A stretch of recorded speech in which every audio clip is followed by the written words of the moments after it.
Gutka cigarette ಮೇಲೆ ಬಿಡುವುದಿಲ್ಲ ಅಂತಂದು ನಾವೆಲ್ಲರೂ ಚೆಕ್ ಮಾಡಕ್ ಪ್ರತಿಯೊಬ್ಬರು ಚೆಕ್ ಮಾಡಕ್ ಹೋದ್ವಿ ಅಂದ್ರೆ ಅದು ಸ್ವಲ್ಪ ಕೆಲವೊಂದಿಷ್ಟು ಲೇಟ್ ಆಗತ್ತ ನ್ಯೂಸೆನ್ಸ್ ಆಗತ್ತೆ.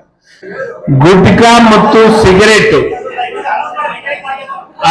ದಯಮಾಡಿ ಗುಟ್ಕಾ ಮತ್ತು ಸಿಗರೇಟ್ ಭಕ್ತಾದಿಗಳು ಮೇಲೆತ್ತ ಹೊತ್ತಾಗ ದಯಮಾಡಿ ಬಾವಿಯಲ್ಲಿ ಹಾಕೊಂಡು ಅದನ್ನ ತಗೊಂಡು ಅಲ್ಲಿ ಹೋಗಿ ತಿಂದು ಉಗುಳಂತ ಕೆಲಸವನ್ನ ಮಾಡಬೇಡಿ ಅಂತ ಜಿಲ್ಲಾಡಳಿತ ಪರವಾಗಿ ಜಿಲ್ಲಾ ಮಂತ್ರಿಯಾಗಿ ವಿನಂತಿಯನ್ನ ಮಾಡ್ತೀನಿ ದಯಮಾಡಿ. ಆಮೇಲೆ ಫುಡ್ಡಿನ ವಿಚಾರದೊಳಗೆ ಬಹಳ ಕೇರ್ಫುಲ್ ಫುಡ್ ಮಾತ್ರ ಅದನ್ನ ಬಹಳ ಅಂದ್ರೆ ಬಹಳ ಮುತುವರ್ಜಿ ವಹಿಸ್ಬೇಕು. ಯಾರ್ಯಾರಿಗೆ ಆ ಜವಾಬ್ದಾರಿ ಕೊಟ್ರಿ 24 hours ಫುಡ್ಡಿನಲ್ಲಿ ಇರೋಂಥವ್ರಿಗೆ 2 ಅಥವಾ 3 ಟೀಮ್ ಮಾಡಿದ್ರು ಪರವಾಗಿಲ್ಲ, 3-4 ಟೀಮ್ ಶಿಫ್ಟ್ ವೈಸ್ ಅವ್ರು ಅಲ್ಲೇ ಇರ್ಬೇಕು, ಅಲ್ಲಿ ಕುಂದಿರ್ಬೇಕು. ಆಮೇಲೆ CC ಕ್ಯಾಮ್ರಾ ಕಡೆ ಲಕ್ಷ್ಯ ಇರ್ಬೇಕು. ನಾನು ಹೇಳಕತ್ತೀನಿ, ಅಂಜನಾದ್ರಿ ನಮ್ ದೇವ್ರು, ಅಂಜನಾದ್ರಿ ನಮಗೆ ಸಂಬಂಧಪಟ್ಟಂತ ಒಂದು ದೇವಸ್ಥಾನ.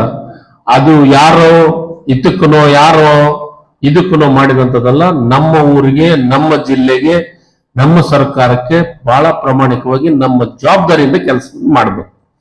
ಪೊಲೀಸ್ ಅಧಿಕಾರಿಗಳನ್ನು ಹಿಡ್ಕೊಂಡು ಎಲ್ಲ ಅಧಿಕಾರಿಗಳು ಸೇರಿ ಎಲ್ಲರ ಗಮನದಾಗಿರ್ಲಿ. ನೀವೇನ್ ಸಮಿತಿ ಮಾಡಿರಿ, ಬಿಫೋರ್ ಸಮಿತಿ ಅದು 2-3 ದಿವಸ ಮುಂಚಿತನೇ ಅವ್ರವ್ರ ಸಮಿತಿಯವ್ರ ಮೀಟಿಂಗ್ ಮಾಡಿ ಅವ್ರವ್ರ ಕೆಲಸ ಪ್ರಾರಂಭ ಮಾಡುವಂಥದ್ದು ಆಗ್ಬೇಕು. ನಮ್ಮ ರಾತ್ರಿ ಆಗೈತ್ರಿ ನಾ ಇರಾಗಿಲ್ರಿ ಪರವಾಗಿಲ್ರಿ ಅನ್ನೋದಲ್ಲ. ಆ ಶಿಫ್ಟ್ ಅವ್ರವ್ರ ಕೆಲಸ ಮಾಡ್ತಾ ಇರ್ಬೇಕು. ಮತ್ತೆ ಮಾಡ್ಕೊಂತಾರೆ ಹೇಳ್ರಿ. ಸಮಸ್ಯೆಗಳೇನಾಗಿದೆ ಅಂದ್ರೆ ಇಲ್ಲಿ ಮೂಲ ಸಮಸ್ಯೆ ನಮಗೆ ಟ್ರಾಫಿಕ್ ಜಾಮ್ ಆಗೋದು ಸ್ನಾನಘಟ್ಟಗಳಿದೆ ಸರ್, ಅದನ್ನು ಮಾಡ್ಬೇಕು. ಈಗ ರಸ್ತೆ ದುರಸ್ತಿ ಬಂದು ಸಾಯಿನಗರದಿಂದ ಸರ್ ಹತ್ರದಲ್ಲಿ ಒಂದು ಬ್ರಿಡ್ಜ್ ಇದೆ ಕಡಿಮೆ ಅಂಗಡಿ ಹತ್ರ, ಅದು ಸ್ವಲ್ಪ ಬಹಳ ಡೇಂಜರ್ ಇದೆ, ಅದು ಶೀಘ್ರವಾಗಿ ಮುಗಿಸ್ಕೊಡ್ಬೇಕು ಸರ್. ಆಮೇಲೆ ಸಾಯಿನಗರದಿಂದ ಅಂಜನಾದ್ರಿವರೆಗೂ, ಇಟ್ನಾಳದಿಂದ ಅಂಜನಾದ್ರಿವರೆಗೂ ಲೈಟಿಂಗ್ ವ್ಯವಸ್ಥೆ ಆಗ್ಬೇಕು ಸರ್. ಅಂದ್ರೆ ಮೇನ್ ರೋಡ್ ಲೈಟಿಂಗ್ ಮಾಡಕ್ ಯಾರ ಕಡೆಯಿಂದ ಸಾಧ್ಯ ಇಲ್ಲ.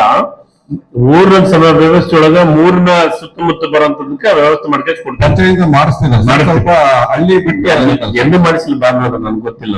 ಹೋದ್ ಸರಿ 12 ಲಕ್ಷ ಬಾಡಿಗೆ ತಗೊಂಡ್ ಮಾಡಿದಾರ ಸರ್ ಲೈಟ್.